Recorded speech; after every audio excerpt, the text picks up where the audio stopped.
é com o pré-candidato à presidência da República, Renan Santos, que disputará o pleito eleitoral pelo partido Missão. Renan, seja bem-vindo aqui ao Metrópolis, mesmo que virtualmente. E eu começo lhe fazendo a seguinte pergunta.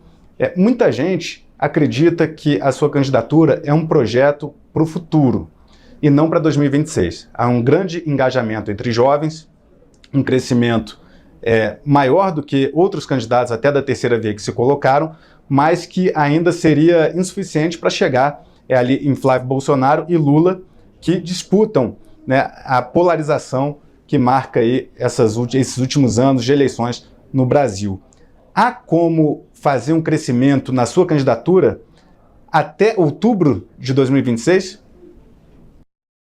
Olha, é uma candidatura para o futuro no sentido de que se você constrói o futuro no presente, uma hora ele chega, né? Então, com certeza, reeleger o Lula ou colocar o Flávio Bolsonaro é você permanecer nesse presente horroroso.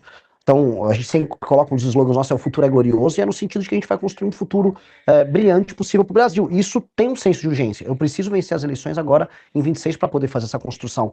E essa construção começa agora, naturalmente, começar entre os jovens, que é o que as pesquisas mais detectam. É natural porque todo fenômeno político inovador, ele começa, em geral, com jovens, em geral, com homens jovens. Né? Tirando o fenômeno do Mandami, que é mais a esquerda também começa com fenômenos que envolvem um público feminino maior. Natural, o trumpismo começou com homens jovens, o Milley começou, o próprio Bolsonaro começou com homens jovens, então existem até alguns papers no estudo sobre questões eleitorais envolvendo isso bem interessantes, então é natural que comece, depois vai uma expansão, tanto que eu já venho expandindo, você vai pegar pesquisa Atlas, já para o público millennial, o público acima de 30 anos já estou apresentando números melhores também, então é um processo, né? Esse processo tem que ser suficiente até a eleição e eu tenho que trabalhar muito, é basicamente isso.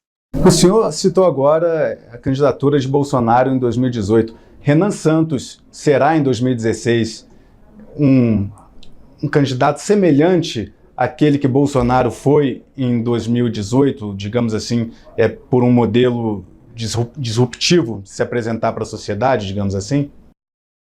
Não, assim, a gente é parecido no sentido de que são inovações que não foram ainda devidamente compreendidas. Mas só nisso. No sentido também que o Mandami, que é um cara à esquerda, não foi devidamente compreendido nos Estados Unidos como fenômeno. É o prefeito de Nova York, exato. Então, é uma inovação. Por exemplo, o discurso, se você olhar os conteúdos que eu solto nas minhas redes sociais, que estão viralizando bastante, não tem nada a ver com a lógica direita-esquerda do Brasil hoje. Eu estou produzindo conteúdo sobre problemas concretos em lugares muito pobres no Brasil. Eu estou viralizando hoje basicamente com isso, que é muito diferente. As pessoas estão dizendo, precisa de um político que não tenha nada a ver com a polarização. Pois bem, claramente há um que está fazendo isso.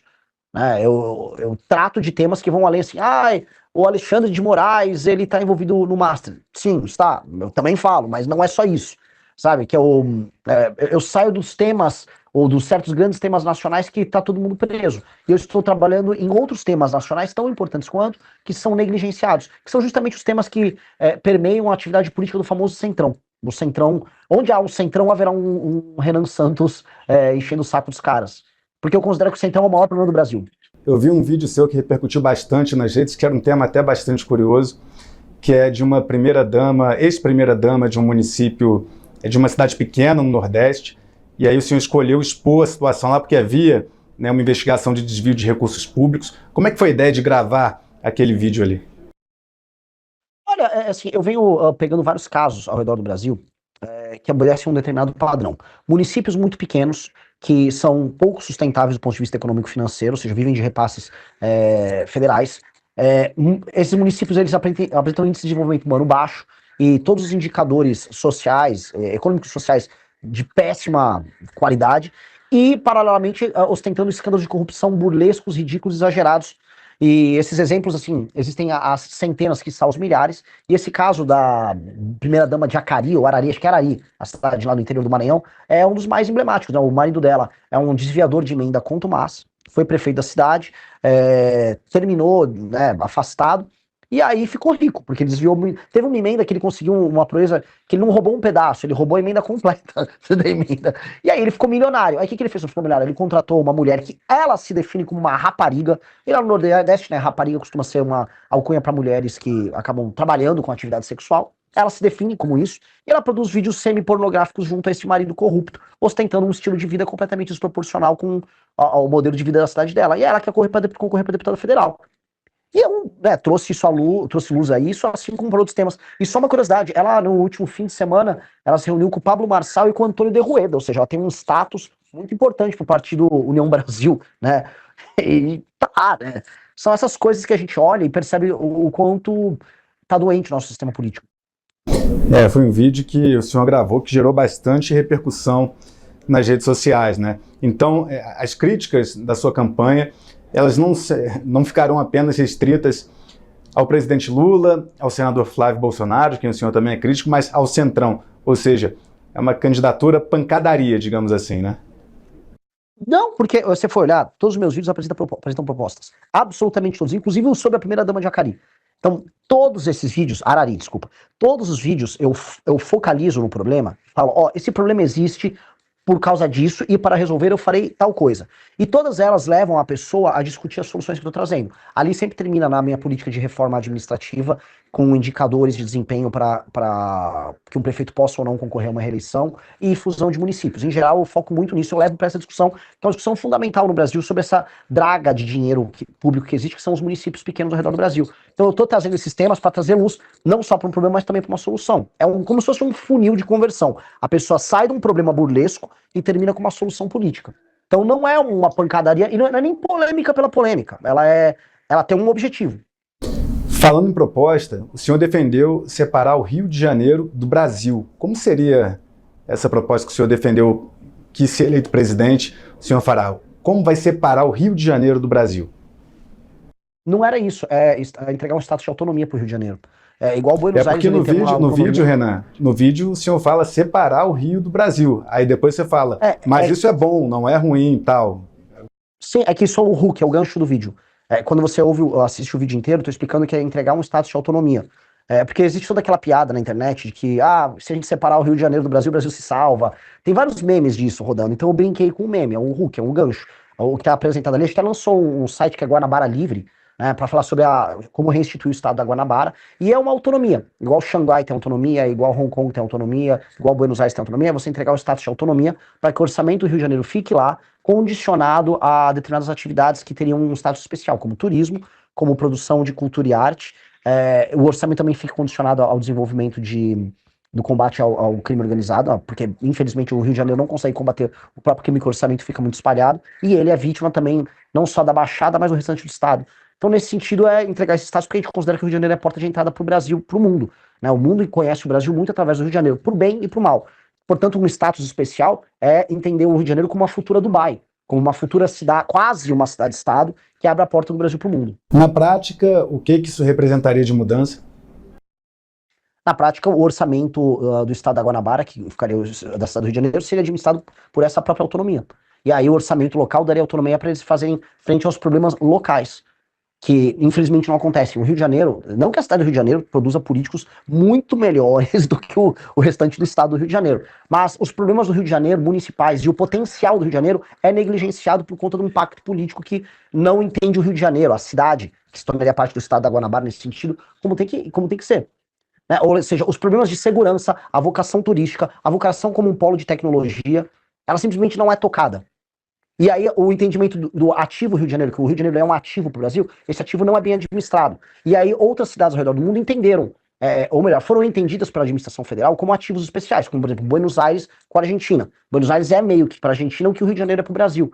O Rio de Janeiro não é uma capital formal, mas é uma espécie de uma capital simbólica do Brasil. Então entregar esse estado de autonomia permite que essa auto-administração conduza o Rio de Janeiro para um caminho diferente. Se Renan Santos vier a ser presidente da República, vai estimular operações policiais em comunidades dominadas pelo tráfico de drogas? Qual seria essa política para resolver a questão das facções criminosas no Brasil? Operações a esmo, não. A gente tem uma sequência de operações a esmo que foram feitas nos últimos anos, que elas se encerram na operação em si. A gente tem que ter um marco regulatório de enfrentamento ao crime organizado que não seja picado. A gente está vendo agora o Congresso, né? Saíram várias pesquisas. Olha, a principal preocupação do brasileiro é o crime. Então aí saíram passando vários projetos de lei necessários, bons, mas que não fazem parte de um todo coerente. O todo coerente significa fazer uma separação do ponto de vista jurídico dos membros das facções criminosas de um criminoso comum. significa você ter um aumento de penas, você ter um novo projeto de construção de presídios, um novo modelo de administração prisional, que no Brasil é um caos total e completo. Significa entender como nós vamos reocupar as áreas que são tomadas hoje pelo crime organizado. Significa entender qual o papel da Polícia Federal e do governo federal na articulação das forças policiais regionais. Significa, portanto, ter um plano holístico para a gente enfrentar o crime organizado, não através de operações pontuais que têm um caráter marqueteiro, mas sim de uma solução definitiva, para o crime organizado, e dois, para reduzir, na prática, o número de homicídios, assaltos e roubo no Brasil, que é o que aflige o brasileiro. Então, você tem marcos regulatórios que aumentam a pena e que diminuem benefícios ligados à lei de execuções penais, como a progressão de pena e as saidinhas, que vão diminuir os crimes comuns. De outro lado, a destruição das operações via COAF, via Polícia Federal, as operações financeiras de lavagem de dinheiro ligadas ao tráfico, como aconteceu agora com o MC Rian, com a turma do Poço do Rodo. Rolou uma operação hoje nessa linha. E do outro lado, a reocupação territorial de cidades inteiras, que hoje foram tomadas por facções como o Comando Vermelho. Vê agora, tava lá, no Maranhão tem o bonde dos 40. Então, você tem remédios que vão precisar ser aplicados meio que ao mesmo tempo, e aí você vai poder fazer operações que não serão pontuais, será uma operação que redunda numa tomada definitiva desse território pelo Estado brasileiro, devolvendo dignidade para as pessoas que moram ali. Renan, teve uma matéria até que saiu aqui no Metrópolis, do colunista Demétrio, mostrando que teve uma época num grupo privado ali de WhatsApp que o senhor falou que fez consumo ali de um cogumelo alucinógeno, né? O senhor teme que isso possa prejudicar a sua candidatura, tendo um discurso bastante forte de enfrentamento ao uso de qualquer substância que possa tirar aí, a sanidade das pessoas? Enfim, como é que o senhor enfrenta? E também abriu espaço para contar como é que foi aquele episódio também. O episódio do Demétrio, o Demétrio Vecchioli, né? Isso. O Demétrio fez uma matéria, graças a Deus eu gravei toda a entrevista com ele, que ele queria, na verdade, fazer uma matéria falando que eu era nazista, e a matéria é muito triste pra ele, o vídeo tá postado no canal de um amigo meu, do Arthur, porque, enfim, ele fica fazendo perguntas meio que sem sentido ao longo da entrevista toda. Ele queria dizer que que eu achava que pessoas que têm uma fibra muscular boa pra musculação, isso é um codinome pra ser nazista, tipo, não falou nada com nada. E aí depois ele pega um pedaço que eu falei que eu tinha tomado um cogumelo e ouvi música. E na verdade eu já fiz uso do cogumelo, da substância que vai no cogumelo, na prática, através dele, que é a psilocibina, que um amigo meu tinha dado, para trabalhar mais, para você ficar mais produtivo, você escreve, tem muita gente no mercado financeiro que usa, isso é recomendado, tem estudos nos Estados Unidos, assim como o próprio canabidiol, e eu sou favorável à legalização tanto do uso terapêutico da psilocibina, quanto do canabidiol para tratamento de doenças das mais diversas. Tem gente, por exemplo, que usa psilocibina para enfrentamento à depressão, tem gente que usa canabidiol para enfrentamento à epilepsia. Eu não tenho absolutamente nada contra o uso terapêutico dessas duas substâncias e até outras. Mas referente ao uso recreativo, não ao uso terapêutico, mas ao uso recreativo da cannabis e do cogumelo. O cogumelo ele não tem o mesmo status dessas aí. Mesmo se eu estivesse fazendo uso recreativo, não seria problemático. Entendeu? Existe uma discussão se a venda é possível ou não, e é uma discussão que tá ali. Agora, eu não comprei, na verdade nem comprei, me deram e não foi com traficante. E o tráfico também não é constituído através de venda de uma substância que dá em qualquer sítio com, desculpa o termo, cocô de vaca, né? Então não é sobre isso. O combate ao tráfico não tem a ver com isso. O combate ao tráfico tem que ser muito e muito enfático. A gente sabe que as drogas são utilizadas como uma substância hoje para venda e para rechear os cofres das facções criminosas. E hoje, inclusive por parte do PCC, a principal fonte é a exportação dessas drogas. Inclusive a operação que pegou hoje a turma do MC Rian em São Paulo e do próprio pessoal da Choquei, envolvia a lavagem desse dinheiro através de shows e através de páginas de fofoca. Tá? Então, assim, a droga é um instrumento de venda para enriquecimento delas, mas existem toda uma miríade de outros negócios que envolvem desde ocupação territorial, combustíveis, venda de gás, energia elétrica e serviços por parte do tráfico de drogas. Então a droga hoje é um instrumento a mais deles que precisa ser combativo para destruir essa operação, que no fundo é um estado paralelo. Você é bastante crítico do governo Lula em todas as políticas públicas do governo. O senhor faz bastante crítica, segurança pública, educação, enfim. Agora, em relação ao governo Bolsonaro, ainda no tema da segurança, o senhor acredita que o governo Bolsonaro não deu conta de atuar na questão da segurança pública? E eu pergunto porque a gente tem também a candidatura, obviamente, que vai, né, de Flávio Bolsonaro, que representa ali a mesma linha do pai. Por isso que eu lhe faço essa pergunta relacionada à segurança pública no governo Bolsonaro. Sim, basicamente o ministro Sérgio Moro, então ministro da Justiça, tinha entrado com um pacote anticrime, o governo Bolsonaro não fez nenhum esforço, acabou passando uma versão deturpada com a emenda do Freixo, que o Bolsonaro foi muito criticado à época e com razão, do ponto de vista de medidas legislativas que aumentassem as punições para o crime organizado, ou de operações sistemáticas contra o crime organizado, praticamente nada foi feito por parte do então presidente Bolsonaro. No que me assusta agora o Flávio falar que ele vai ser o Nayib Bukele, né? Na época, ele também não tentou passar nenhum tipo de legislação sobre isso. Na prática, inclusive, quando houve a discussão sobre passar no Senado a prisão em segunda instância, que foi o motivo da derrocada da própria Operação Lava Jato, e que também acaba interferindo na prisão de bandidos violentos, o Flávio também não fez porcaria nenhuma. Então, nunca houve vontade política, vamos dizer, enfática deles. Muito pelo contrário, se a gente pega a atuação do Flávio Bolsonaro na Assembleia Legislativa do Rio de Janeiro, o que ele fazia era ser próximo de uma das vertentes do crime organizado, que eram as milícias, né? Ele premiava o Adriano Nóbrega, era amigo, era próximo dele, tinha gente da família do Adriano Nóbrega no gabinete dele, aparentemente trabalhando com dinheiro em cash oriundo de salários, então não acho que haja essa vontade da parte deles. Nunca houve, isso é só marketing. O senhor acusou Flávio Bolsonaro de copiar discursos seus. Quais seriam esses discursos? Um exemplo é o discurso do Nordeste é a solução. Esse foi o cara de pau. A gente literalmente fez uma tour pelo Nordeste de carro, né? Ele não faz, ele vai com jatinho, aparece, faz um evento do PL e vai embora. Explicando soluções políticas para o Nordeste e soluções econômicas para que o Nordeste seja solução para o problema político brasileiro. Tem toda uma tese nossa construída sobre isso. Sobre como, ao gerar classe média no Nordeste, a gente acaba gerando complexidade econômica, complexidade social e mudança nos padrões de voto do eleitor de lá. Com pesquisa mostrando cidades do Nordeste que, ao criarem atividade econômica mais complexa, alteraram a dinâmica de votação, diminuição da compra de voto. O Flávio, como ele quer ter voto no Nordeste, ele achou que, entendi, Nordeste é a solução, sei lá, porque eu vou ter voto lá. Isso é um exemplo dos mais bizarros. Outra coisa, quando eu falo, eu dei uma série de entrevistas, inclusive aqui no Metrópolis, eu falei, primeira coisa que eu vou fazer é enfrentamento ao crime organizado e uma agenda fiscal muito, muito dura para resolver o problema fiscal que o Brasil está indo. Flávio, quais são as duas primeiras coisas que você vai fazer? Ele fala igualzinho. Então, assim, tem uma coisa que ela é cômica, que ele, basicamente, ele copia as coisas que nós falamos e aplica hoje para uma audiência maior, porque ele é mais conhecido do que eu, para tentar parecer original naquilo que ele fala. Só que eu acho engraçado que tudo aquilo que eu falo, que envolve, por exemplo, o combate a práticas ligadas ao partido dele, aí ele não faz. Por exemplo, a reforma administrativa que a gente está falando, com os índices de desempenho nos municípios ao redor do Brasil, como isso atinge o PL, os amigos dele do Centrão, aí ele finge que esse assunto não existe, porque na prática prefeitos do PL, no Maranhão, como eu estive lá vendo, são parte do mesmo problema. Então ele não vai entrar. Na verdade, se eu for pegar até esqueci o nome do cara, acho que é não sei o que, Ruas, o cara que ele quer lançar lá, acho que de Belfort Roxo, lá da Baixada Fluminense, exato. Se for pegar os índices de desenvolvimento humano e o trabalho de gestão da prefeitura desse cara, assim, algo que faria prefeitos do Maranhão parecerem o Rodolfo Giuliani, sabe? Então, então, o Flávio não vai poder copiar essas aí. Ainda sobre, falando de Flávio Bolsonaro, porque hoje teve uma decisão do Moraes determinando que a Polícia Federal investigue Flávio Bolsonaro por conta de uma postagem de Flávio Bolsonaro, na qual ele faz comparações ali entre Lula e Nicolás Maduro. E aí a Polícia Federal, por determinação de Alexandre de Moraes, agora vai investigar, tem um prazo de 60 dias para ver se Flávio Bolsonaro incorreu em crime nessa postagem contra Lula, crime de calúnia. Como o senhor avalia essa decisão de Moraes de determinar a Polícia Federal investigando Flávio Bolsonaro por conta dessa postagem contra Lula? Eu falo bem-vindo ao clube. Eu tô também sendo investigado pela Polícia Federal por conta de uma declaração minha sobre o Lula há quase 2 anos atrás. Qual declaração? Que o Flávio agora chegou por dentro.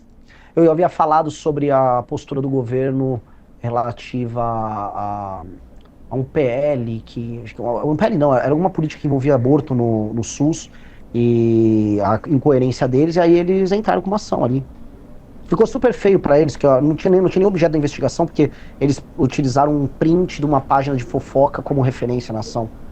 Ou seja, aí o senhor disse que, assim como o Flávio Bolsonaro, o senhor também é investigado. Bem-vindo ao clube. Bem-vindo ao clube aí dos investigados pela Polícia Federal por falar qualquer coisa do governo Lula. O senhor acredita que há uma atuação para perseguir adversários do governo? Eu acho que o governo está muito mal, está desesperado. Eu acho que o governo não imaginava, assim, não é que o Flávio, ele em si está crescendo na candidatura dele, é porque como o top of mind de oposição é o sobrenome Bolsonaro, conforme o Lula ele vem derretendo junto ao próprio eleitorado, esses votos estão primeiro indo para o Flávio, porque é o top of mind, é o primeiro nome que vem à cabeça como oposicionista. Então o PT não sabe como brecar isso, eles estão tentando tomar, imagina não só o PT, mas eu vejo, vamos dizer, um ânimos, tem que ser cuidadoso que eu vou falar aqui, Capelli, há um ânimos em parte do judiciário que de fato não gosta do Bolsonaro, né, em fazer isso, mas sinto ser isso, eu acho que é uma consequência do processo político-eleitoral no qual estamos passando. Vamos ver que as eleições nesse ano aí prometem. Inclusive, Eduardo Bolsonaro, numa entrevista que até me concedeu, disse que pretende atuar junto ao tribunal, junto à Casa Branca, para caso o Tribunal Superior Eleitoral tome alguma medida que ele julgue parcial na disputa eleitoral desse ano, atuar por sanções a integrantes do TSE. E aí o Lindbergh Farias, também numa entrevista que me concedeu, disse que vê esse movimento de Flávio como uma tentativa de interferência externa no processo eleitoral brasileiro. Então isso vai dar bastante pano para manga. Vai, olha só, longe de mim, Capelli, desculpa, é que eu queria só comentar que isso é um ponto interessante. Longe de mim querer sair em defesa deles, né? Mas informações que já pintaram já a partir de 2023 e 2024 deram conta de que o governo Biden interferiu nas eleições brasileiras, né? E o Biden tinha ficado chateado que o Lula, após vencer as eleições, não foi devidamente grato a ele. Então, eu entendo que agora virou moeda usar o governo americano, dependendo da gestão, como um instrumento de ajuda. Ainda mais quando se é um capacho deles, como o caso da família Bolsonaro. Por que o senhor acredita que a família Bolsonaro é capacho do governo dos Estados Unidos? Porque eles falam isso abertamente. O Eduardo Bolsonaro, no momento que o Brasil era taxado pelo Trump, ele ficava indo nas redes sociais fazendo textos parabenizando o Trump pela ação dele, como o Trump era incrível. Tipo assim, parabéns por taxar minha própria nação, muito corajoso da sua parte. Eu acho isso humilhante. O próprio Flávio Bolsonaro, que foi discursar no CPEC, né, falando como as terras raras brasileiras poderiam ser úteis para os Estados Unidos. Eu não consigo ver, vamos dizer, nenhum grau de patriotismo numa atitude dessas. E também o Paulo Figueiredo, que é meio que um porta-voz deles, estava comemorando o fato da bandeira americana ter sido aberta, desfraldada ali na Avenida Paulista no dia 7 de setembro do ano passado, como comemoração, talvez, das sanções americanas ao próprio país deles. Então, eu acho que isso é um capachismo. Não consigo ver outro grau de capachismo maior do que esse. Essa questão da bandeira gerou bastante polêmica, né, porque, por exemplo, pessoas da direita que apoiaram, né, esse movimento dos Estados Unidos viram na extensão da bandeira ali um gesto de gratidão. E outras figuras também da direita, como por exemplo o pastor Silas Malafaia, avaliaram que foi um equívoco grande ali ter botado uma bandeira de outro país naquele ato na Avenida Paulista. Agora, falando de economia, queria saber qual vai ser a linha econômica que o senhor vai defender durante a campanha para o Brasil. É um projeto liberal? Como é que seria a campanha? Como vai ser a campanha de Renan Santos no quesito economia? Tanto internamente quanto de política externa.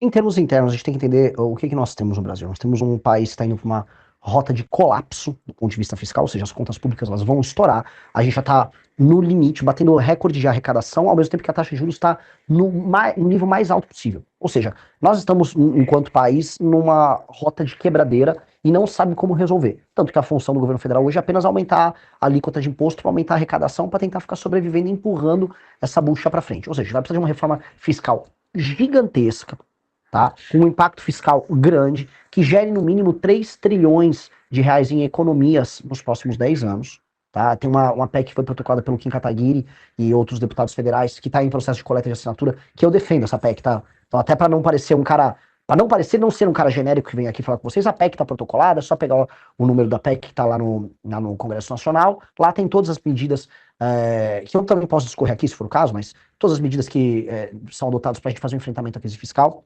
Então, com essa PEC é prevista lá, de acordo com os consultores da Câmara, 3,3 trilhões em economia em 10 anos, isso sem contar com a economia redundante da baixa natural que vai haver na taxa de juros. Né? O CDPP, que é um importante instituto que trabalha com políticas públicas, estima que uma medida similar, né, se adotar essas políticas, você pode baixar a taxa de juros já no médio prazo para a taxa de 5 pontos percentuais, o que teria um impacto econômico e nas contas públicas colossal, né? Um impacto inclusive na geração de riqueza. A gente acredita, e os melhores estudos de políticas públicas nos levam a isso, que o ajuste fiscal feito na parte da despesa é o mais duradouro e que funciona melhor. Então a gente vai ter que fazer um ajuste fiscal direcionado à parte de despesa.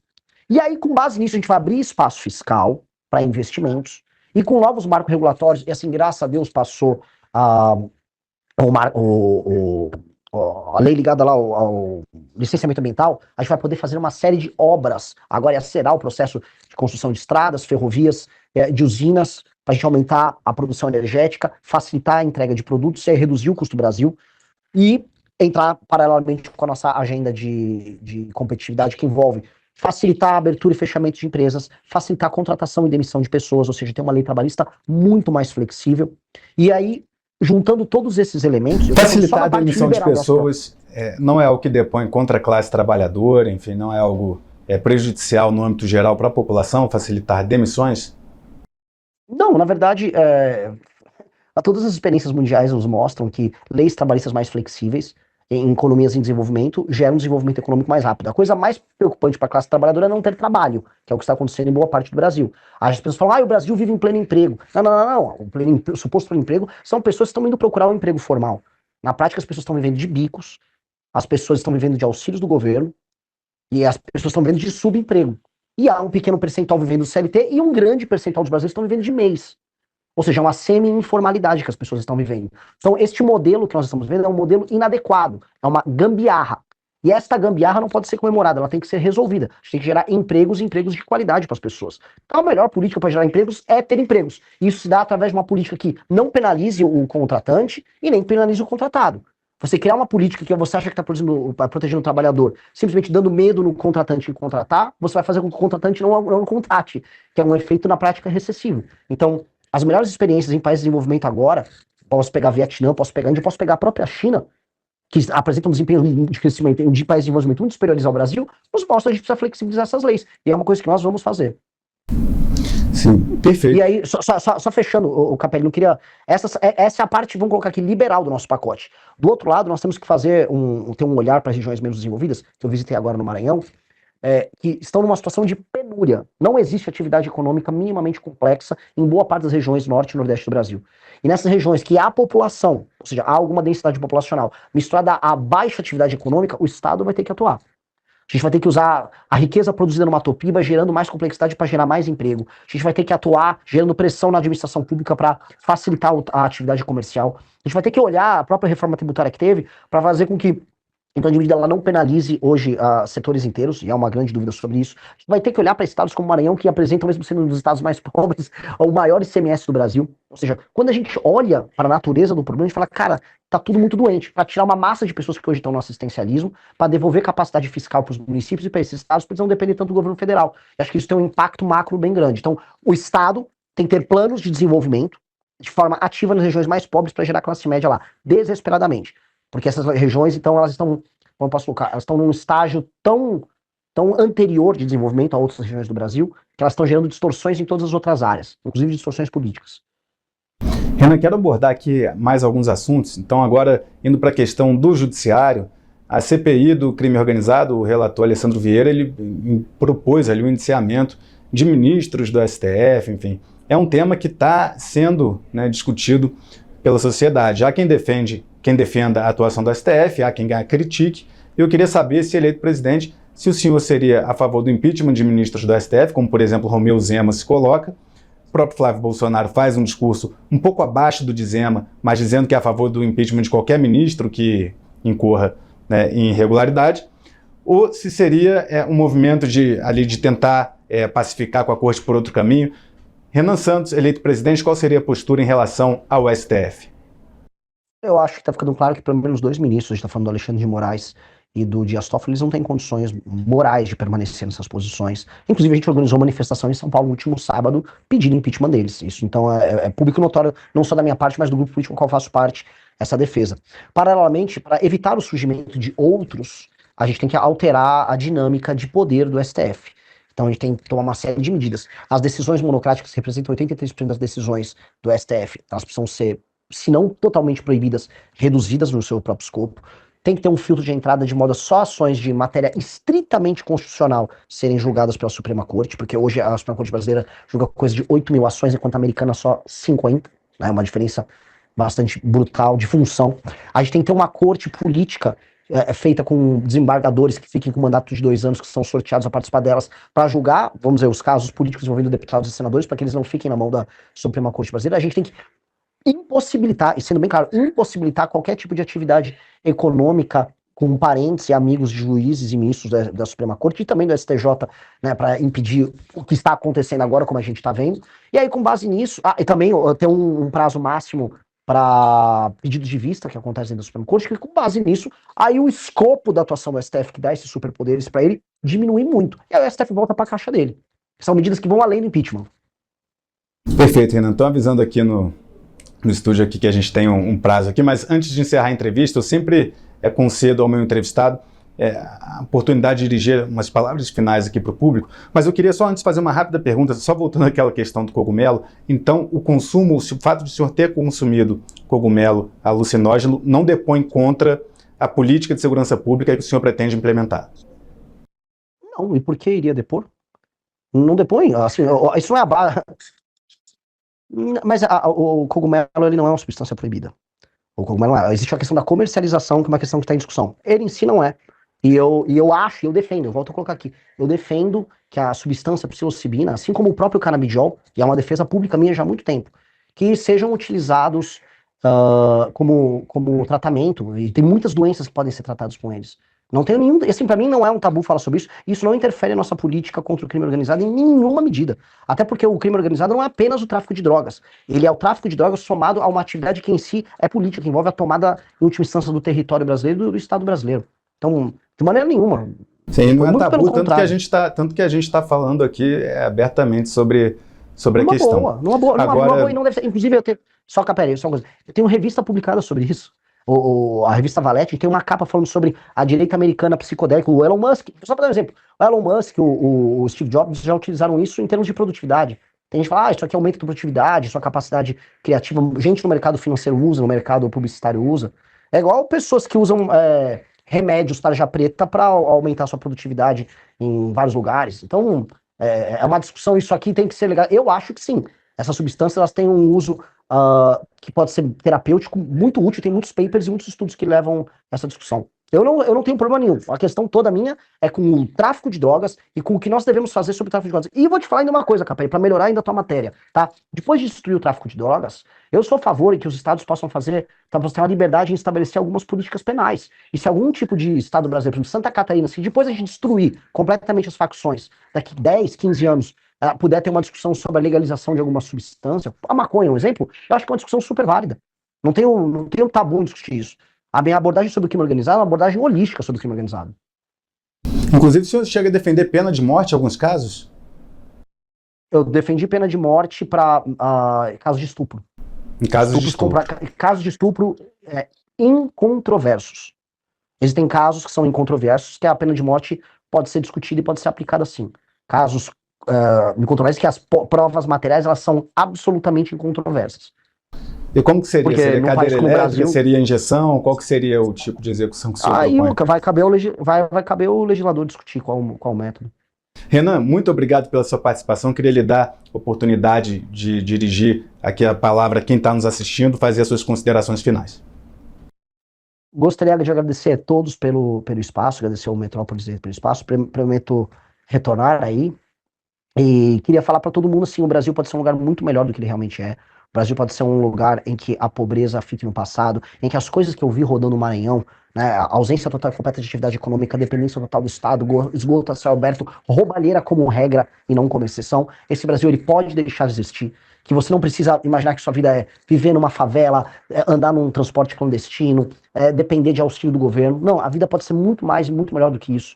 E que há um impeditivo político que faça com que o Brasil seja a draga que ele tem. E o Brasil tem o potencial de ser uma das 5 maiores nações do mundo. O Brasil nasceu para ser uma dessas 5 maiores nações do mundo. O Brasil tem vocação imperial e nós precisamos construir esse Brasil. E com base nisso, agradeço a todos, agradeço também o Capelli. E é isso. Até mais, galera. Muito obrigado, Renan Santos. Obrigado a você que nos acompanha até agora. Siga as redes sociais do Metrópolis.